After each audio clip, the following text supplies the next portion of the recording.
तीर्थंकर जिनेन्द्र की पीयूष देशना जिनेन्द्रवाणी मनुष्यों जगत कल्याणी है। ये सर्वज्ञ शासन नमोस्तु शासन जयवंतो वितरा सबन संस्कृति। भगवत अरहत परमेश्वर तीर्थंकर जिनेश्वर देव ने विश्व वसुंधरा को वस्तु के वस्तु का सत्याबोध प्रदान किया है। संपूर्ण जगत में दृष्टि पर विचार करने की आवश्यकता है। जीव को जीवत्व को पहचानने की आवश्यकता है। जीव को जीवत्व को पहचानने की आवश्यकता है। जीव को चिद ब्रह्म को समझने की आवश्यकता है और चैतन्य चिद ब्रह्म को समझने के पूर्व ब्रह्म अनंत प्रकार का है। जितने प्रकार के अब्रह्म भाव हैं उतने प्रकार का ब्रह्म भाव है। किसी जीव का वध करना भी अब्रह्म है, किसी को बदनाम करना भी अब्रह्म है। ये शील है, वो स्वभाव है। वो शील स्वभाव जो है 10 धर्म, 5 महाव्रत, 5 सम्मतियां, 3 गुप्तियां, मित्र, ये सब शील है, सब शील है। जब सिद्धांत शास्त्रों में 18,000 शील की व्याख्या करते हैं, वो 18,000 शील यानी निर्गंत श्रमण तीर्थंकर अयोग केवली गोस्थान में पहुंचते हैं तो उसकी पूर्णता को प्राप्त होते हैं। और जब तक ये पूर्णता प्राप्त नहीं हो रही है तब तक पुरुषार्थ जारी है। एक एक जीव के बारे में तुमने क्या विचार किया? यदि पंकज कोई आपको शत्रु मानता है, इसमें आपकी क्या हानि? कोई जीव आपको शत्रु मानते से आपकी क्या हानि है? मित्र, आपका मन किसी को शत्रु ना माने, इससे तुम्हें लाभ है। आपके मन में किसी को शत्रु मान लिया, इससे आपकी मां हानि। मन को संभाल के रखना कि हे मन, हे अंतःकरण, हे हृदय, तेरे अंदर में किसी को शत्रु बनाने की कोशिश न हो। कोई मुझे अपने हृदय में शत्रु बना के रखे, ये तो बहुत बड़ी बात है। ये तो बहुत बड़ी बात है। ओह, तो कितना मान है।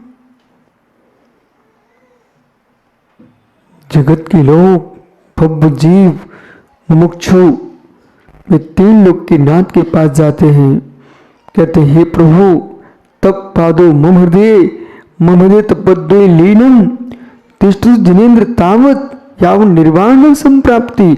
हे 3 लोग के नाथ जिनेश्वर परमेश्वर अहत प्रभु, आपके श्री चरण कमल मेरे हृदय कमल में विराजमान हो, मेरे हृदय आपके चरणों में विराजमान हो। पर जो जीव आपको शत्रु मान रहा है, आप तो उसके लिए भगवान से बड़े हो, वो आपको अपने हृदय में विराजमान किए, आपको भूल नहीं रहा है और भूलने नहीं दे रहा है। किसी भी कोने में देश में हो, जिसने आपका दुष्प्रचार करने का विचार कर लिया है, वो आपको जगत से किसी को भुलाने नहीं दे रहा है। इतना उपकार उसका स्वीकार करो कि लोग तो अपने प्रचार के लिए लाखों करोड़ों खर्च कर रहे हैं, वो आपके बिना खर्च किए ही आपका प्रचार कर रहा है। अहितकारी कहां है? किसी व्यक्ति के द्वारा आपको शत्रु कहा जा रहा है, उससे आपका अहित बिल्कुल भी नहीं हो रहा है, लेकिन अहित जब होगा तो आप उसको अपना शत्रु बना लोगे।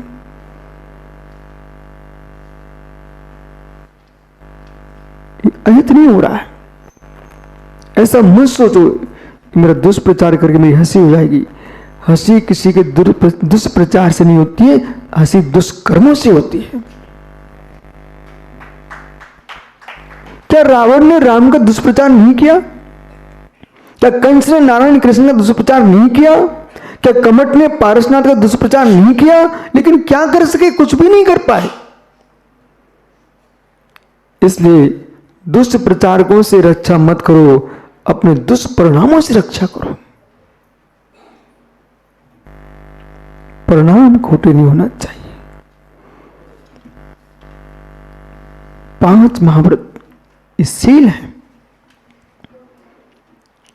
अहिंसा, सत्य, अचूर, ब्रह्मचर्य, अपरिग्रह, ये पंचशील हैं। 5 इंद्रियां, उनके विषय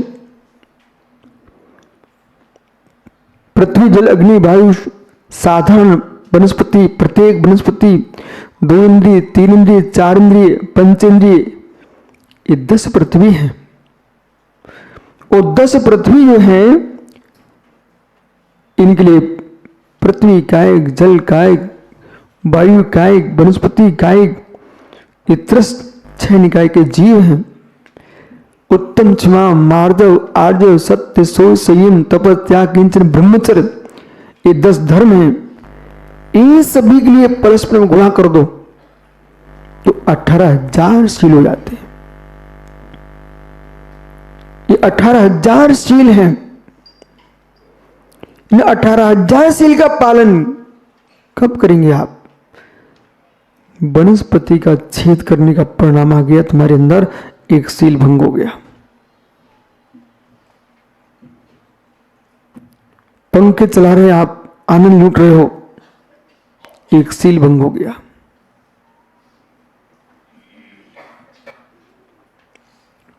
जल काय के जीवों को घात कर रहे हो, आनंद के साथ नल के नीचे बैठे हो और कितने पानी बहता चला जा रहा है, तुम्हारा शील नष्ट है।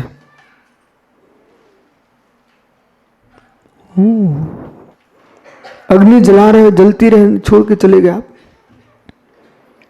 शील नष्ट हो गया है। पृथ्वी पे घूम रहे और इतनी तेज दौड़ रहे हो कि जमीन हिल पड़े, तुम्हारा शील नष्ट हो रहा है।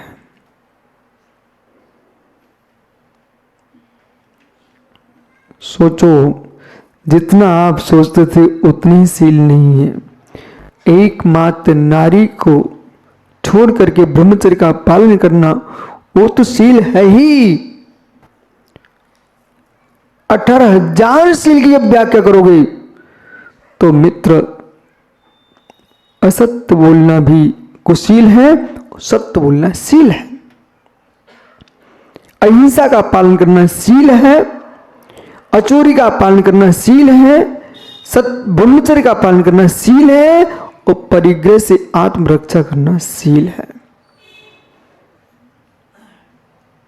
बालको, बेटा कर्नाटक, आज जो विश्व में त्राहिमाम सारे देश आपस में लड़ रहे हैं और भारत देश अभी युद्ध भूमि के पास में जाकर के भी शांति की वार्ता की बात कर रहा है।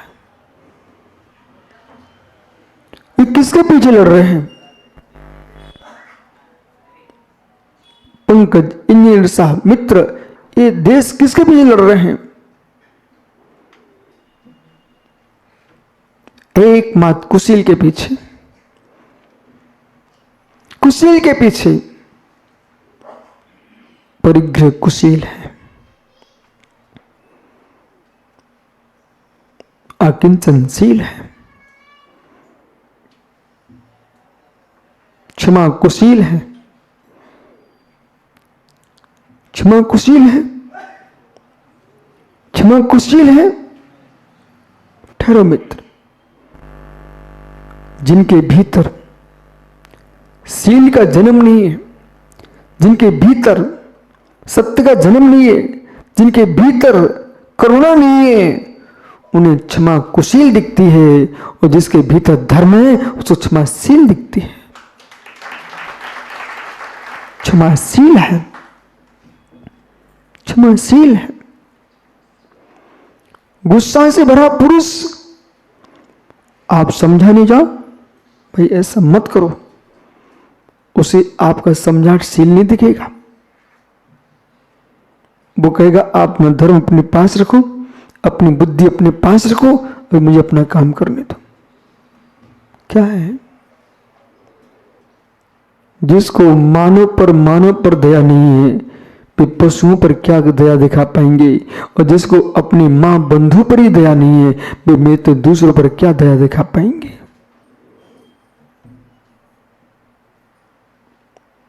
एक समय के लिए अपने भूत के पुण्य के पेट ठोक दो आप लोग, वर्तमान की पर्याय का जयनान कर दो आप लोग।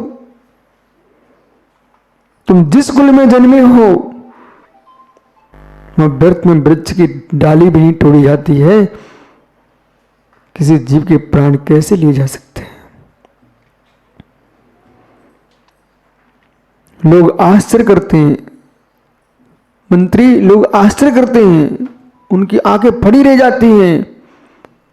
बोले क्यों?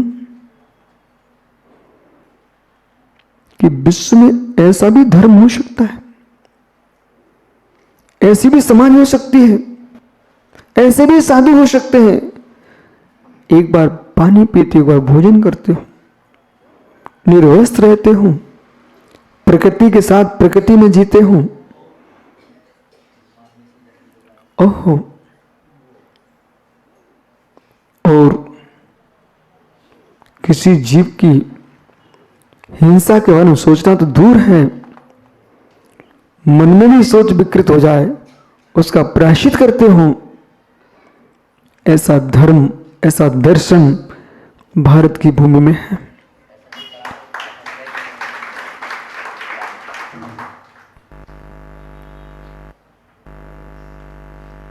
ऐसा धर्म भारत में है। एक यूनिवर्सिटी के कुछ लोग मेरे पास आए, अभी विदेशी थे। उनका डीन अपने विश्वविद्यालय में पढ़ा रहा था भगवान महावीर स्वामी के बारे में, जो उसने कहा कि तीर्थंकर वर्धमान नग्न रहते थे, निर्वस्त्र। उस विश्वविद्यालय के जो छात्र थे वो हंसने लगे। वहां से चल के लोग यहां आए अभी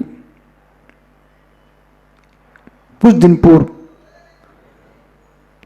वो क्या बोलते महाराज जी, जब अपने छात्रों में पढ़ाता था तो मैंने ये तो बताया महावीर दिगंबर थे, नग्न थे, पर मैं दृढ़ता से कह नहीं सका। आज भारत आकर के आप सबको देख करके अब मैं दृढ़ता से कहूंगा कि महावीर नग्न ही थे।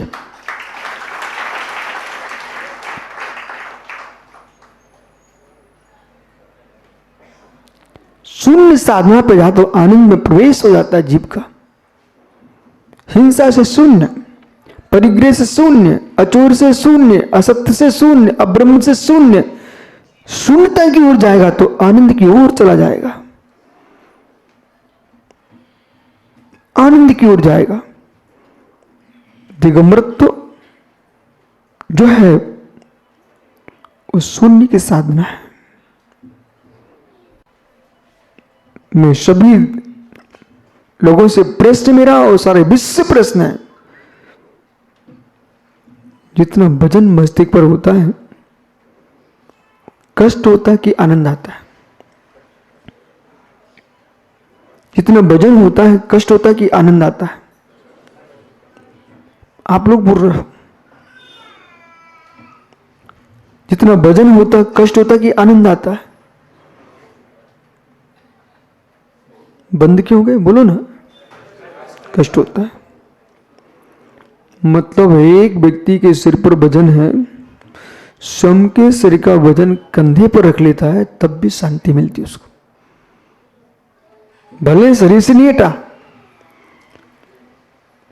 छोटू तुमको तो अभ्यास है, एक गांव से दूसरे गांव पोटी लेके जाए आदमी, सिर पर रख के ले जा रहा था, वो कंधे पर रख तो शांति मिलती है।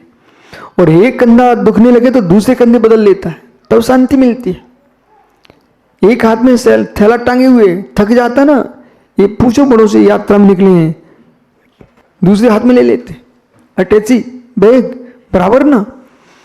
मतलब भजन कष्ट देता है। वो विषय अलग है कि राग छोड़ नहीं पाता, तुम बदलते रहते भजन को। भजन कष्ट देता पर बदलते रहते हो। भजन कष्ट देता बदलते रहते हो। जो आप बदलने पर एक क्षण का आनंद लेना जानते हो कि भजन कष्ट देता है, एक साथ भजन कष्ट देता है तो आप बदल देते हो। और जहां वो पोटली लेके जा रहे थे वहां पहुंच जाओ, फिर पहले बात करती हूं कि भजन उतारते हो। कोई पूछे भाई बड़ो, लो बेटा पानी पी ले, बोले पानी बाद में पूछे, पहले एक पोटली उतारो। ओहो, भजन कष्ट देता है। सिर की पोटली उतार करके आप शांति की सांस लेते हो, वो आनंद आ गया, अब मैं हल्का हो गया हूं। हे मित्र, एक पोटली उतारी इतने हल्के हो गए। वो गर्मी लगे फिर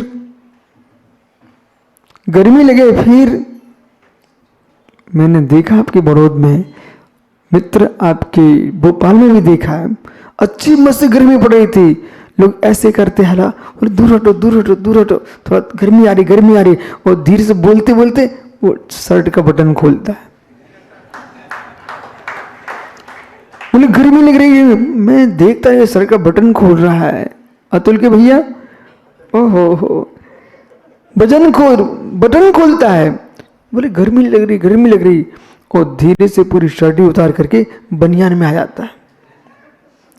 देखता कि अरे अब कोई यहां नहीं है, उसको भी उतार के रख दिया। फिर इतना ही नहीं, वो मार चड्डी पहने बैठा था और पूरे कपड़े उतार के रख लिए उसने। बोले गर्मी लग रही।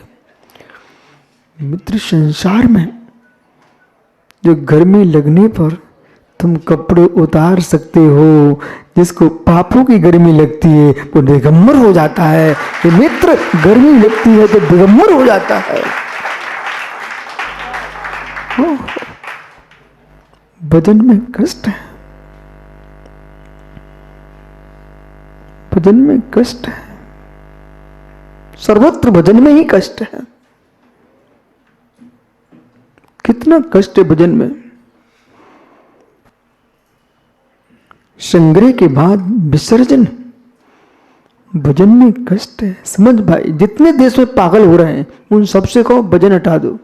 प्रखर बेटा इधर आ, भजन में बहुत कष्ट है।